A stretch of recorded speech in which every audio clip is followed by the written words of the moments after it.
Misrachi pregunta, esta semana UNICEF publicó un informe que nos pone como el país donde más tiempo han estado cerradas las escuelas. Y el jueves, 19 organizaciones arrancaron una campaña sobre regreso a clases, por lo que en el programa de hoy ahondaremos un poquito más este tema. Hoy tenemos a 3 invitados especiales. Aida Alfaro, Excelencia Educativa, Arturo Rebollón, epidemiólogo, y Geraldine Norte, pediatra. Quiero empezar con el doctor Rebollón. Doctor, ¿cuál es la data que sustenta la posibilidad de abrir nuevamente las escuelas en modo presencial? Actualmente hay distintos criterios para abrir las escuelas. El principal, que yo creo que es el más popular a nivel mundial, tiene que ver con la cantidad de casos que tienes por corregimiento, por población.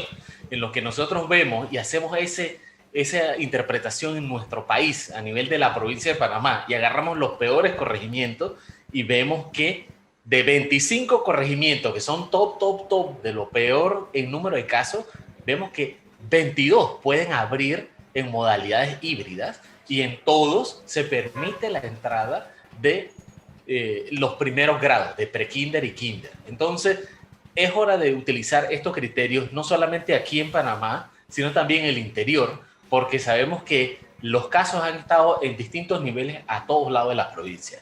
Si hacemos un análisis similar, por ejemplo, en la provincia de Veraguas, nosotros vemos que de los top 25, ellos pueden abrir en escuelas presenciales, en aproximadamente 15 escuelas. Entonces, estas serían en modalidad híbrida, pero lo primero que hay que hacer es siempre educar a los maestros y a los padres para arrancar primero. Hablemos de las escuelas como foco de infección, niños asintomáticos, etcétera.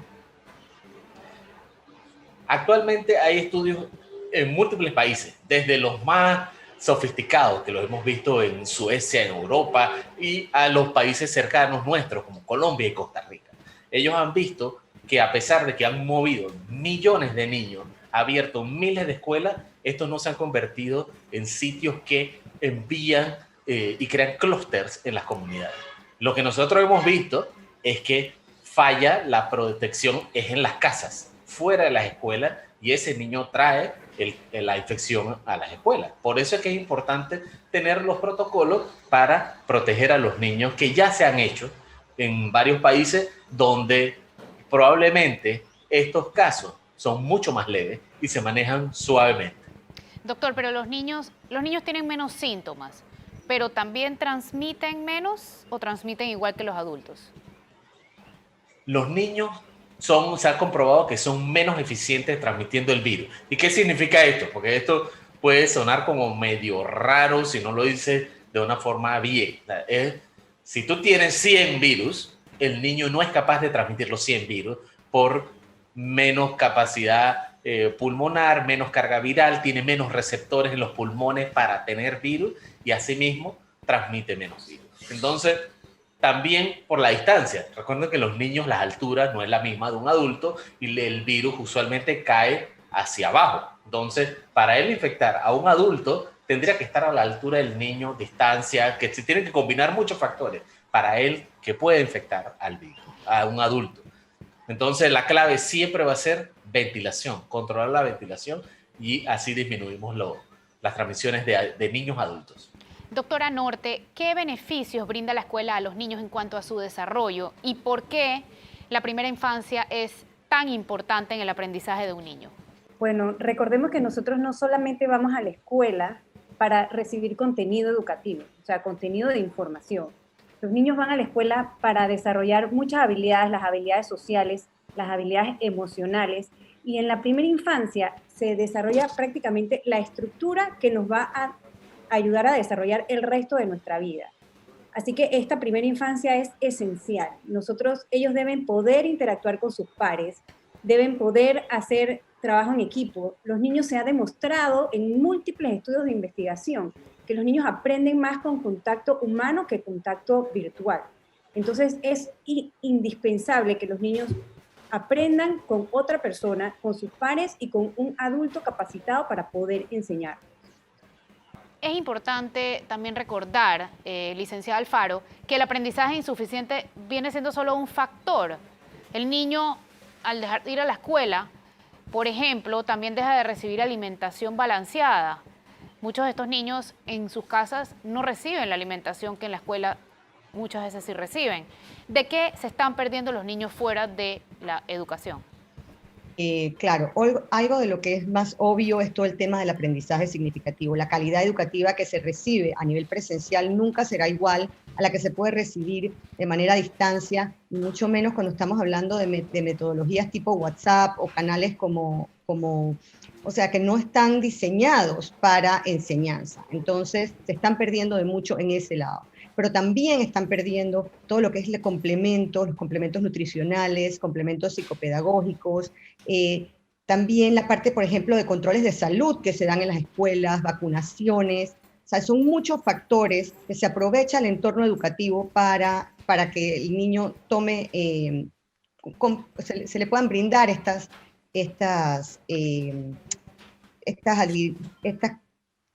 cosas adicionales que requieren por sus derechos también obtener. Entonces, sí están perdiendo de mucho. Al mismo tiempo, los propios padres, que son sus cuidadores, tienen problemas de que no pueden retornar a trabajar, la rutina de la casa está distorsionada, todo ese tipo de cosas afectan el entorno de ese niño. Flor, me gustaría agregar algo a lo que dijo Aida. Fíjate que las escuelas, al ser centro de educación, nosotros podemos aprovecharlo para enseñarles a los niños bioseguridad, mejor higiene, cómo lavarse las manos, estos conceptos que son esenciales para prevención, los tendríamos de manera estandarizada en miles de niños a la vez. Recordemos que la población infantil que va a la escuela es el 25% del país. Entonces, este es un movimiento que podemos educar al 25% del país rapidito y bien hecho. Vamos a un cambio comercial. Esto es Flor Mizrachi, pregunta especial, regreso a clases.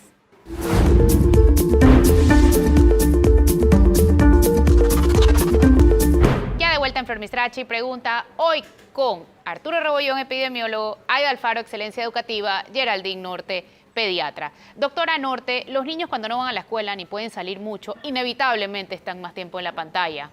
Los padres muchas veces están trabajando, la casa se sigue moviendo. ¿Qué daños estamos viendo o vamos a ver en estos niños? Bueno, esa pregunta es importantísima. Antes, voy a agregar algo antes de lo que voy a decir. Antes de la pandemia, las recomendaciones de la Academia Americana de Pediatría, que es una de las academias más importantes de pediatría en el mundo, la recomendación era que a los niños en edad escolar, en la infancia temprana, es hasta 1 hora en algunas academias y 2 horas máximo al día de pantallas. ¿Por qué? Porque se ha visto que hay aumento del retraso del lenguaje en los niños pequeños, disminución de la socialización, hay distorsión de la realidad, los niños no aprenden a socializar con sus pares, hay aumento del sedentarismo, hay sobrepeso, obesidad, consecuencia de las pantallas. Esto era antes de la pandemia y ahora que los niños han estado tanto tiempo conectados a las pantallas, no sabemos qué va a pasar después. O sea, esto no se ha estudiado todavía. Las recomendaciones eran sin hacer educación virtual. Así que tenemos que esperar las nuevas recomendaciones después de esta pandemia y no sabemos cuáles son los hallazgos que vamos a encontrar después de que los niños han estado tanto tiempo en contacto con las pantallas. Una cosa que hay que decir es que ahorita ya ni siquiera tienen el recreo para hacer actividad física. Ahora los niños se desconectan de la clase y se meten en YouTube a ver videos hasta que empiezan la clase virtual. O sea que pasan mucho tiempo seguidos sin siquiera moverse del puesto y pegado a la pantalla. Licenciado Alfaro, hablemos un poquito de la deserción escolar, que desde antes de la pandemia ya era un problema, entiendo. Entiendo que cada año un aproximado de 14.000 niños dejan la escuela y que en el 2020 57.000 niños no dieron clases ni siquiera a distancia. Y definitivamente estamos en una crisis educativa, o sea, estamos en una crisis educativa mundial.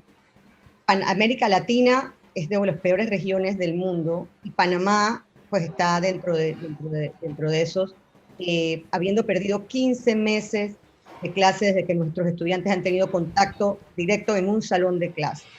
Entonces, el tema de esos muchachos, que no es que ellos no quieren atender a escuela, es que el sistema de alguna manera no les está dando las condiciones para que ellos puedan asistir. Entonces es importante que la carga no se le ponga a ese muchacho porque ya no está y desertó la escuela, sino más bien ha sido una especie de exclusión que el sistema no le ha permitido a ellos obtener ese derecho al cual realmente todos somos responsables. Entonces es súper importante que nosotros como sociedad tomemos conciencia de esto. No es un tema del Ministerio de Educación, del Gobierno Nacional, es un tema de la sociedad como todo, como un conjunto, donde decimos, ¿saben qué? Tenemos que ver cómo nos unimos. Yo creo que ese movimiento de 19 organizaciones diciendo presente, queremos hacer algo al respecto, cómo apoyamos, cómo acompañamos.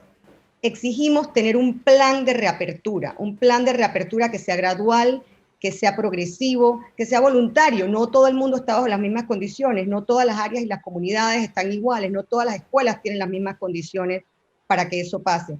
Pero seguramente cada uno conoce su realidad y puede ir trabajando en un plan que sea realista también, que no tenga demasiadas trabas para que el asunto sea prácticamente imposible para llevar a ejecutar. Entonces sí hay mucha gente, hay mucho interés por parte de organizaciones, de la sociedad civil, del propio gobierno, que quieren llevar esto adelante. Lo importante es tener la voluntad y todos trabajar en algo que es, como tú bien decías, Flor, un problema que viene arrastrándose desde hace mucho tiempo. Estos 14.000 personas que vamos perdiendo año tras año, se ve en la evidencia en resultados después de pruebas como PISA, pruebas de ese tipo de cosas, o sea, donde vemos Panamá necesita mejorar, necesita reinventar su sistema educativo, cómo enseñamos, qué hacemos. Si la pandemia debe dejar algún legado es cómo hacemos las cosas diferentes y las hacemos mejor. La educación a distancia es una gran cosa si la podemos complementar con temas presenciales, hacerlo de manera híbrida. O sea, sí hay mucho valor en lo que está sucediendo y el Ministerio de Educación ha hecho grandes esfuerzos en tratar de llevar mejor educación a distancia o algo de educación a distancia a nuestros jóvenes, pero hay mucho camino que hacer y es importante que todos trabajemos juntos por esto, porque es un tema bien delicado. Doctor Rebollón, a mí me gustaría preguntarle a quién le recomendaría no mandar a los niños a la escuela. Por ejemplo, en una casa donde hay alguno de los dos padres con factor de riesgo o la persona que trabaja o algún abuelo, cualquier persona que viva en la casa con factores de riesgo, ¿usted le recomendaría a esos padres mandar a sus hijos o no? Mira, esa es excelente pregunta. Nosotros tenemos que enfocarnos en algo clave. Estamos ahorita mismo en la fase de vacunación de personas de alto riesgo. Entonces, lo primero que recomendaría es que anoten a esos papás de alto riesgo en la lista de vacunación para que les toque lo más rápido posible. Y vimos que ya empezó la fase 2 para vacunar a todas esas personas de salida. Lo segundo, nosotros tenemos que mantener, no aislar a esas personas que son de alto riesgo, porque entonces los estigmatiza y eso es algo que hemos hecho en esta pandemia. Hemos estigmatizado a las personas de alto riesgo y hay que decir algo en voz alta. Panamá tiene una gran población de alto riesgo, que son 70% obesos, 40% de hipertensos y 10% de población completa diabético. O sea que si hacemos ese criterio, no abriríamos nunca nada, porque tenemos muchas personas de riesgo. Lo que tenemos que hacer es enseñarle a las personas a disminuir el riesgo. Y eso no se hace por televisión, no se hace por radio, no se hace por internet, se hace en los salones de clase. Entonces, por lo menos hay que educar a estos niños que viven en estas casas de alto riesgo a proteger a las personas que están ahí. Eso sería uno de los más grandes avances que podría hacer la educación. ¿Cómo protejo a mi familia? O sea, yo me estoy enfocando en cuidar a mi burbuja, que eso no te lo enseñan en ningún lado. Entonces, esta es una pelota que le pasamos a los educadores y a la escuela, porque yo sé que ellos son los que saben educar con las formas que hay que hacer. O sea, no todos saben educar a las personas. Tienes que utilizar técnicas visuales, auditivas, kinestésicas, y nosotros que somos médicos no nos enseñan eso y no lo decimos en los medios. Así que hay que enseñarle a esos niños que viven en familias de alto riesgo a prevenir el riesgo. Yo quiero agregar algo, así como dice Arturo, que en las escuelas se debe educar a la gente. No todas las casas son iguales. No es lo mismo que yo tenga padres que trabajan y que son saludables y que no tengan factores de riesgo, a padres que están o con abuelitos que, por ejemplo, tienen algún problema oncológico, que tengan enfermedades crónicas de alto riesgo. Esas personas se deben poder vacunar antes que la población que no tiene ningún factor de riesgo. Ojalá que se pudiera hacer igual, es lo mismo que los maestros que son jubilados y que siguen trabajando y que tengan alguna enfermedad crónica, a esos maestros se les debe poder vacunar antes para que el retorno a clase sea seguro. A eso justamente iba y es, doctora Norte, ¿qué se necesita concretamente para regresar a clases presenciales? Iba a hablar de la vacunación de maestros que ya habló, pero ¿qué se necesita concretamente? No sé si me dirán termómetros, pero, por ejemplo, ¿de qué sirve tomar la temperatura a un niño en la mano?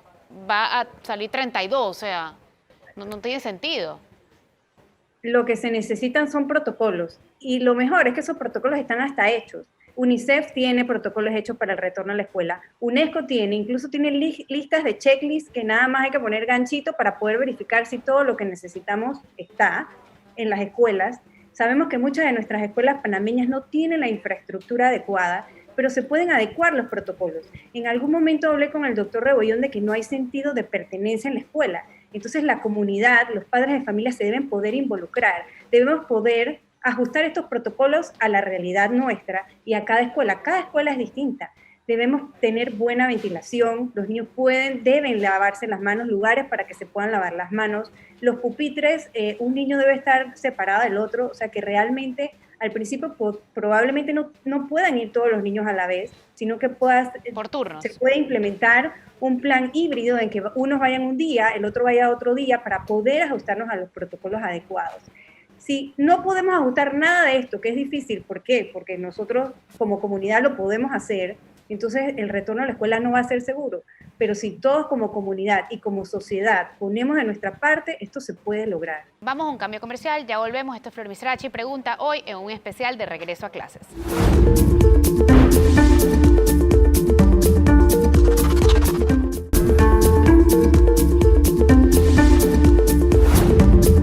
Ya de vuelta en Flor Misrachi Pregunta, hoy con 3 invitados especiales acerca del regreso a clases. Geraldine Norte, pediatra; Arturo Rebollón, epidemiólogo; Aida Alfaro, de Excelencia Educativa.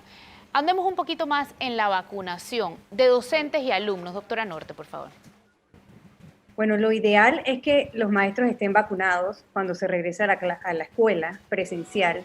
¿Qué pasa si no se puede hacer? Entonces se deben de tomar en cuenta cuáles son los maestros y administrativos de planteles escolares que tengan riesgo, que tengan factores de enfermedades crónicas o alguna enfermedad que necesite que sea vacunado antes de regresar. Eso se ha hecho en otros países y se puede hacer. En cuanto a los alumnos, pues las vacunas están en estudio todavía para los niños. Se ha demostrado que la vacuna de Pfizer, que es la que está en Panamá, se puede aplicar en mayores de 16 años y tengo entendido que ya se metieron a estos en la fase de vacunación a los mayores de 16 años. Pero en los menores todavía tenemos que esperar los resultados de los estudios. Eso debe estar más o menos como en 2, 3, 4 meses los resultados para saber si se puede empezar a vacunar a los alumnos. O sea que por ahora no es necesario que los alumnos menores de 16 años estén vacunados para regresar a la escuela presencial. Aida, en el 2020 el Ministerio de Educación desarrolló pilotajes de educación semipresencial en 19 escuelas. ¿Cuántos contagios de docentes o de estudiantes hubo en estos pilotajes? Qué buen punto, Flor. No hubo contagios ni de docentes ni de estudiantes en estas 19 escuelas que se manejaron con todos los protocolos de bioseguridad y en una modalidad semipresencial.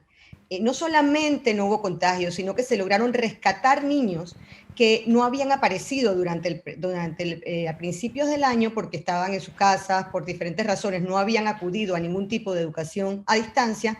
Se lograron rescatar y empezaron a tomar clases nuevamente.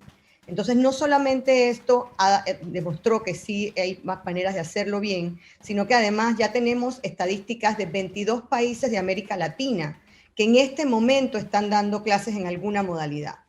Entonces, realmente ya hay mucho pasando a nuestro alrededor, de lo cual podemos aprender. Nuestros propios pilotajes nos permiten también aprender de eso para luego poder implementarlo y asegurarnos de hacer algo bien hecho, ¿no? Doctor Rebollón, usted ha estado en muchas reuniones de padres de familia en las últimas semanas. ¿Cuáles son las dudas más frecuentes de los padres? Hay múltiples, desde el miedo al transporte, qué hacer para prevenir el transporte, y ese es fácil, abre las ventanas. Si hay que usar mascarillas y pantallas en la escuela, la respuesta es sí, deben regresar con eso. Que si tienen que utilizar las pantallas de acrílico gigantes, la respuesta es no. Este es un virus que se transmite por vía aérea y eso sería un gasto innecesario. Si las clases, los salones con aire acondicionado pueden dar clases, la respuesta es sí. Se pueden abrir las ventanas periódicamente o poner filtros móviles EPA que se consiguen muy baratos, o sea, cuestan aproximadamente entre 120 y 150 dólares para un salón de 60 metros cuadrados. También nos preguntan qué se haría si sale un niño positivo. Si sale un niño positivo, se le hace la trazabilidad en la escuela y tú lo que creas son pequeños grupos de niños. O sea, que el niño solo va a interactuar con seis amigos y así es como funciona. O sea, los niños no interactúan con los 25 del salón. El parquea con su botellada y ya. Entonces tú controlas rápidamente el seguimiento de los casos. O sea, esos niños muy habría que probablemente hacerles, sean niños, a un grupo de 6 niños, si uno sale positivo, habría que hacerle hisopado a los otros 5, ¿cierto?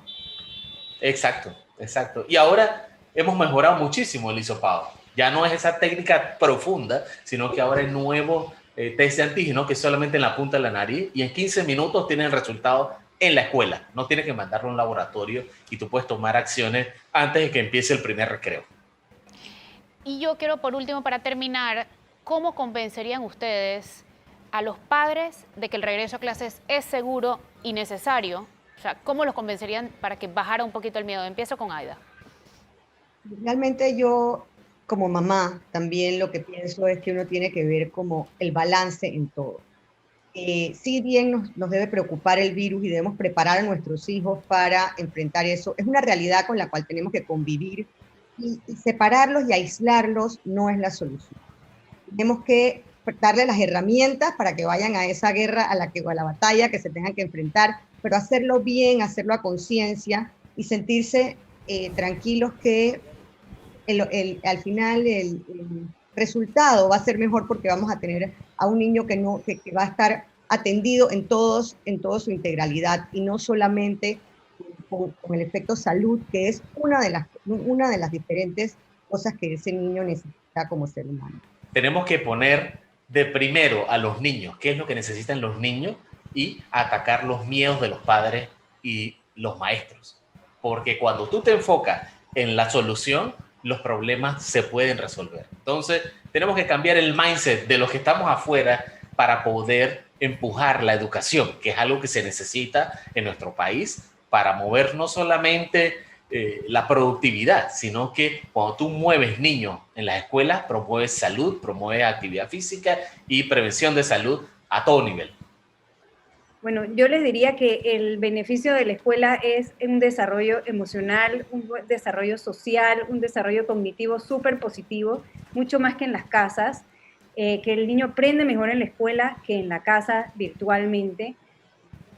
Si nosotros tenemos unos protocolos bien establecidos y estamos seguros de mandar al niño a la escuela, pues debemos hacerlo. Muchísimas gracias por acompañarnos hoy. Gracias por sus aportes. Esto fue Flor Misrachi Pregunta. Hoy con Arturo Rebollón, epidemiólogo, Geraldine Norte, pediatra, Aida Alfaro, Excelencia Educativa. Que tengan excelente día.